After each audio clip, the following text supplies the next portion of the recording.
kau menerka janji, keliru atau kamu tak tahu. Lupakanmu tapi aku tak mau. Kalian tahu nggak sih ada berita baru nih yang mahasiswa Papua di Surabaya bereaksi melawan rasisme? Wah, itu tahu tuh.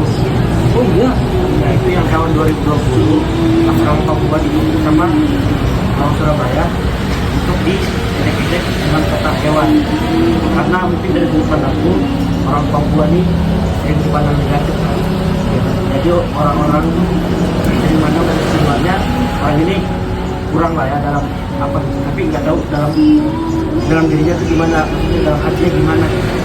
iya sih betul sih yang kita tahu kan orang-orang Papua tuh kelihatan dari wajahnya, dari wataknya tuh kayak panas gitu, galau-galau gitu. Nah, ini termasuk tindakannya rasisme. Nah, itu termasuk tindakan rasisme. Kenapa? Karena ada pihak atau suatu ras yang disebutkan mungkin karena sukunya atau kulit warna sih. Nanti ini termasuk tindakannya rasisme ya, karena kan masuk ke kayak bullying gitu kan, Ya. antar sama suku. Ya, Tapi di sini nih mereka sampai gelar aksi loh, kayak mereka tuh pengen banget gitu. Ya, pengen cari pembelaan sampai mereka di sini beritanya bahwa mereka nih melakukan aksi gitu. Nah, ada pemerintah.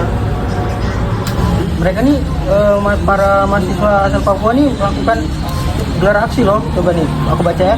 Ratusan mahasiswa asal Papua dari Malang dan Surabaya, Jawa Timur menggelar aksi memperingati tindakan rasisme yang mereka timpa tahun yang lalu.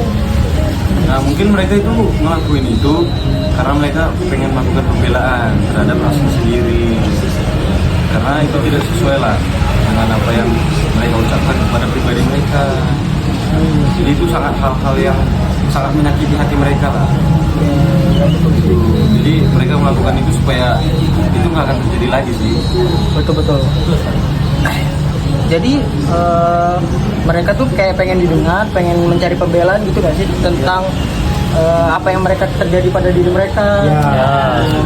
Berarti gimana sih supaya tindakan rasisme itu nggak terjadi lagi? Padahal tindakan rasisme ini sangat sensitif sih, karena kan berkaitan dengan hukum negara dan juga HAM nggak sih? Mungkin dari pemerintahnya, sebetulnya di pemerintah itu sudah ada aturannya, yaitu di Undang-Undang Nomor 40 Tahun 2008 tentang penghapusan diskriminasi terhadap ras ataupun etnis. Terus di pasal 15 itu menyatakan bahwa ketika orang melakukan diskriminasi atau melakukan rasisme karena kayak yang tadi sudah dibahas itu kan kayak beda ras, suku, budaya, apalagi biasa itu paling ngefek di permasalahan warna kulit. Nah itu bisa dikenakan pidana selama 1 tahun penjara dan juga ganti rugi sekitar 100 jutaan gitu. Nah terus tuh di UU ITE juga mengatur tentang penyebaran ujaran kebencian berbasis sosial. Itu Udah ada undang-undang ya sebenarnya ya. undang-undang sudah ada sebetulnya, cuman kan ya begitulah karena kurangnya dari pemerintahan. Oh iya bener banget sih. Mengajarkan itu kepada masyarakat, apalagi kurangnya juga pembelajaran dari sekolah-sekolah gitulah mungkin ya. Mana sih sampai bisa terjadi lagi kayak gini karena dia ini kurangnya perhatian dari pemerintah ya.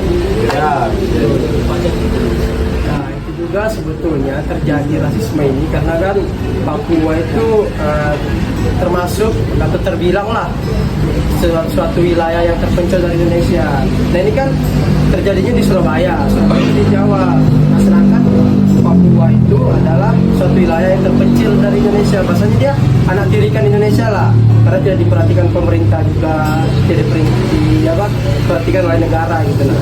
Jadi kota-kota besar seperti Surabaya ini yang ada di Jawa gitu kan, kota besar yang aksesnya luas, terus jalannya juga bagus. Sedangkan di Papua sana terbilang cukup sulit, apalagi pembelajaran terhadap anak-anak di sana. Terus ada juga kayak bencana gitu kan, sering terjadi bencana lah, kayak penembakan gitu kan, ada KKP, OPM. Jadi bahasanya di sana tuh contoh-contoh yang buruk bagi kota-kota yang besar situ. Jadi mereka memandang sebelah mata lah bahasanya. Jadi stigma ke orang-orang kota dan melihat orang Papua tuh kayaknya buruk gitu ya. Iya, buruk karena wilayahnya juga. Nah mungkin yang bilang Iles tadi, daerah mereka kan kita tahu sangat terpencil dan di tengah-tengah hutan. Nah mungkin sebutan hewan itu ada stigma orang Jawa menyebut mereka hewan karena itu mereka tuh tinggal di tengah-tengah lembah, misalnya di gunungan dan di tengah hutan. Kita tahu kan di tengah hutan tuh banyak alam-alam liar, misalnya monyet, kerab gitu. Jadi orang Jawa tuh menganggap mereka seperti satu kaum sama monyet tersebut. Ini saya lihatnya banyak tindakan rasisme kayak gini nih. Semoga lah kedepannya pemerintah melakukan banyak edukasi atau sosialisasi lah agar rasisme ini nggak terjadi lagi lah di negara ini. Hilang lah di Indonesia itu. Oke, benar. Ayo lanjut nyanyi lagi yuk. Ya. lanjut. Ke sini. Lantas mengapa ku masih menaruh hati, padahal ku tahu kau telah terikat janji. Keliru atau kau bukan tak tahu, lupa kamu tapi aku tak mau. Pantaskah aku menyimpan rasa cemburu, padahal bukan aku yang memilikimu. Sanggup sampai kapankah ku tak tahu, akankah akal sehat menyadari